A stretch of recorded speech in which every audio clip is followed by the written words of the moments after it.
Hello, everyone. We are the Good Doctors of Abbey Research. As always, I am Dr. Hinson. I remain Dr. Donnelly. And we're back with our continuing coverage of The Handmaid's Tale on Hulu. And today we are talking about episode 4, God Bless the Child. As some of you, everyone who's already watched this episode knows, there's a lot of religiosity in this, both the old and the new Game of Thrones reference. And so Dr. Donnelly is going to be talking a lot about that. So I'm going to do a synopsis for us. But first, I wanted to give you a quick update and thank some of our subscribers. I want to thank Nadine for sending us a map on the comments. Yes, Hulu apparently put out a map of Gilead. So look at that map and learn it and ignore all of our hypotheses. Most of our hypotheses. We were sometimes right. Correct. Some of them were correct. Sometimes we were correct. Sometimes most of the time we weren't. Yeah. It's really, really fascinating to see, everything that's going on. So we'll make sure if you didn't see it in the comments, we'll put it in the show notes for this video. Shout outs to everyone who is engaging with us on the first 3 episodes for this season. We're really, really happy to have conversations with everybody, particularly Claudia and Megan and Amy. We're going to try and do a better job of remembering people's names when we talk about our subscribers. So thank you to those 3 and to everyone else for engaging with our content. It makes us very, very happy to have these discussions with more than just ourselves. You should see our Slack channel when we get a new email. We're very excited. We got a new comment. This is so exciting. Small but dedicated fan base, as my brother said last night, which is absolutely how we want it. Yeah. So let's crack on with God Bless the Child. We start with some wonderful performative religiosity and this really weird public baptism ceremony that we'll leave to Dr. Donnelly. There's lots of marching and all the women are sex segregated, which is great. And so I love the line June says, "It takes a village and machine guns." So that was that should be like stitched into a pillow, in every house in Gilead. We learn more of Matthew in this episode as well, June's walking partner, and the fact that she had 3 babies is revealed to us pretty early on. She's still a dick for most of the episode, but we're starting to get her character fleshed out a little bit more. We see lots of the children of Gilead, again in gender segregated clothing, light blue for the boys and pink for the girls. We bounce back and forth between Gilead and Canada. Again, we're dealing a lot with Emily, and I think personally, from my professional perspective, they're dealing really, really well with her trauma and her PTSD and what reintegration looks like. We were just talking about it offline. This is the first time we've seen somebody who has experienced all of the abject horrors, at even extra. She got abject horrors plus of Gilead, trying to reintegrate back into society after what we believe is now 5 or 6 or 7 years. And even just the fact that she struggles with the sights and the sounds and, what it looks like to travel on public transport in a quote unquote free society is really impactful in lots of little ways that they're doing with Emily. She reunites with her wife, which was super totes emosh. She reunites with her son, at which I started to sob, like, outright. So all of that stuff was really emotional, just how you try and rebuild a relationship after you have experienced all of that with people who knew you before. And that's very similar to what I studied with prison, people who are incarcerated reintegrating. So people who knew you before that experience, trying to reconcile that. So we get this really weird thing where Fred and June are like trying to figure out a way to get Serena back on side. Her Stockholm syndrome is something we're just not going to touch because I don't think the writers have thought it through. I mean, why does he seek out June? I know they have this weird kind of special relationship and he actually had legit feelings for her. And like, I know the why, but I still don't like it. Yeah, and I don't think they did the work before this to show us why this still happens. So like, that is a thing I am not touching. Yes.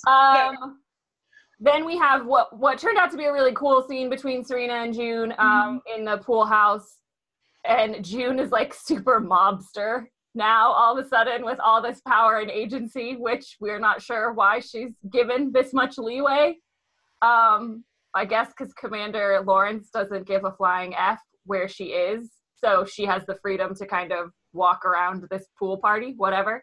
Sure. She tells Serena, wear the dress, pull the strings, you know, put back on that wife dress that you haven't been wearing. And this goes back to what we were saying in the last couple episodes about the different styles in people's dress in the show. So I was confirmed in my theory that Serena had been wearing something different. God bless Janine in this episode. There's a really in all episodes forever horrible sequence where she's really, really kind to Aunt Lydia. And then the Putnams decide to take sympathy for her and let her hold Angela, and she flips out and she just wants to go back to the Putnams so she can be around her child. And so this constant theme of separation of mothers and children in this show, and everyone at this party at the Putnams gets to see what the repercussions of that are. And I thought they let everyone kind of sit with that for a moment, and then Aunt Lydia freaks out. And again, only harms Janine, does not harm June for interfering. Why, we don't know. So one of my questions was like, does Aunt Lydia have a boss? Is there like a head of the aunts, or is she the head of the aunts? And is she the arbiter of what is appropriate and inappropriate behavior? Yeah, I would think like she presents as the boss for at least their district. Their district, yeah. At yeah, least. But is she, like, I know in the next episode, we're going, or in the next couple episodes, they travel outside of Boston. And so maybe we'll get to see if there's a, like, hierarchy of the ants. We don't know. There's still so many questions. Even with this lovely map they've given us, there's still a lot of questions. And the episode ends with Luke getting caught on camera with baby Nicole stroke Holly, whatever you want to call her, at a rally. I screamed at Luke. Anti-Gilead rally, just in Chicago. Happy Papa holding the baby, like, what? It's fine. Yeah. So June was forced to identify Luke. To what end, I'm sure we will find out. June doesn't appear to get into any trouble for this. I mean, to me, that clearly would be pretty heavily circumstantial, but still strong evidence that June was involved in the disappearance of Nicole, if she just so happens to end up with June's husband. But perhaps the Waterfords have so much power that they are still going to protect June because it means protecting Mrs. Waterford. I guess that's our answer. So at the end of the episode and at the beginning of the episode, we see flashes to Hannah's baptism. And at the end of the episode, we see Luke and Moira take Nicole to get baptized.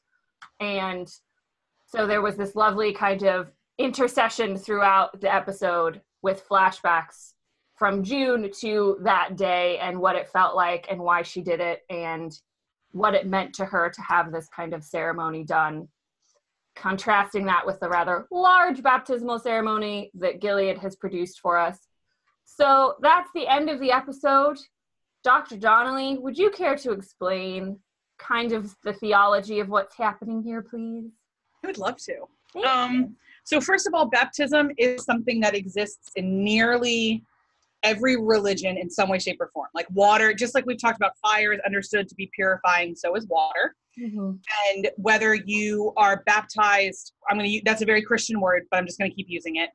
So whether you are baptized as an infant or as an adult, as a convert, or as you're about to like become, as you're going into death, like water is very important in several streams of Hinduism, for instance, as the Ganga River is a conduit to the afterlives through death. Like it in some way,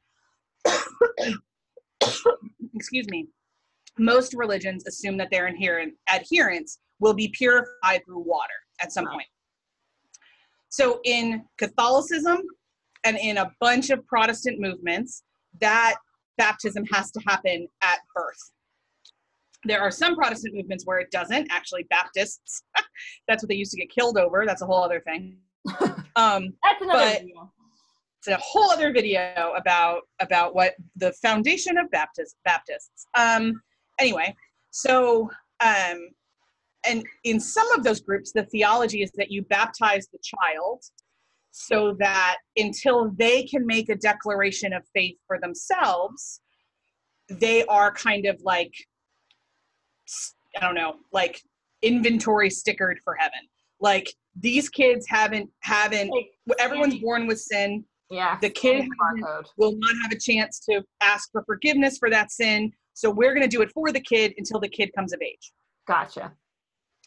So again, there are variants in that, but what I think the show, through a lot of the dialogue, was showing us is that that's the theology that June was raised in. Right. On some level, and that's why she wanted Hannah baptized in that way.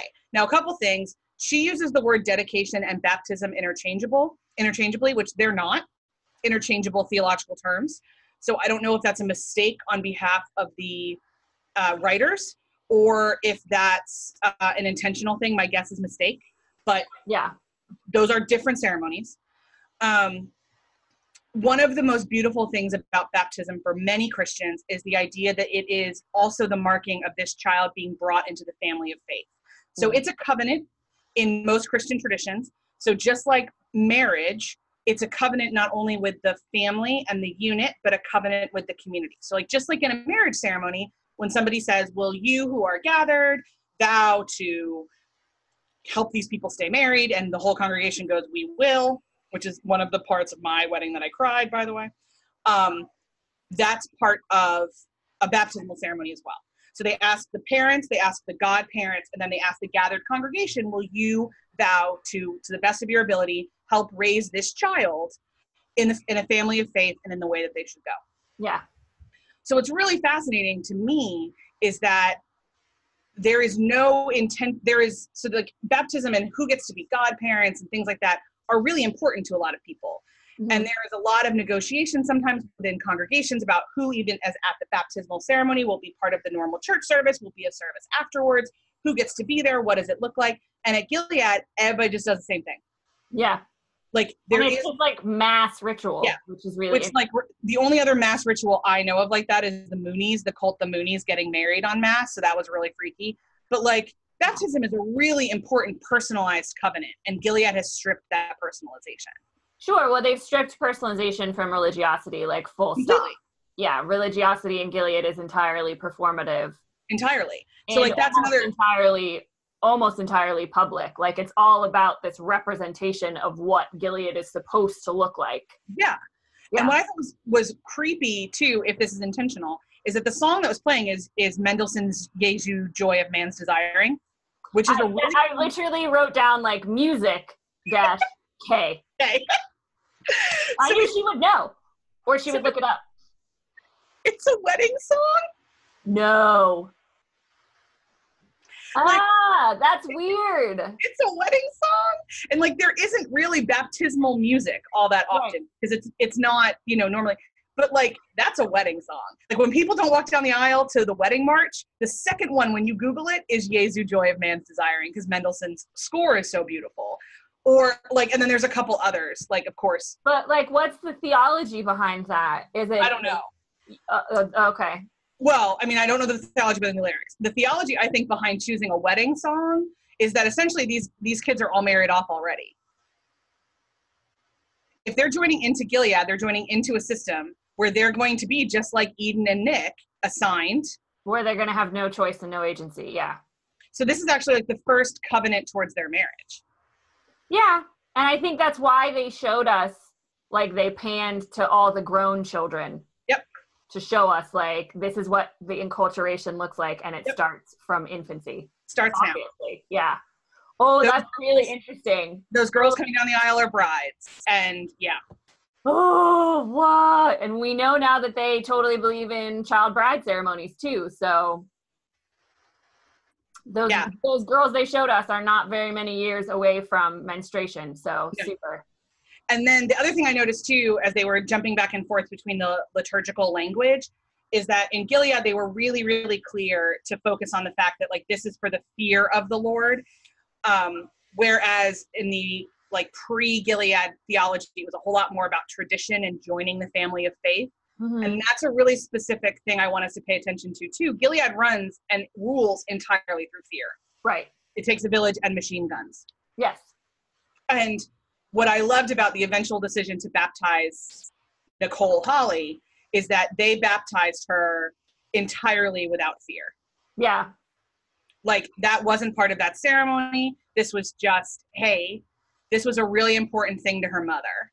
Yeah, and it was about love and community, because right now, the love and community that girl has is Luke and Moira. So then we get Alison Krause's Come Down to the River to Pray, which is a baptismal hymn. Yes.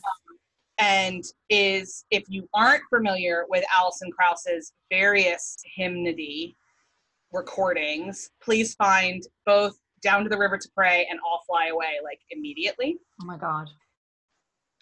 And close your eyes and be.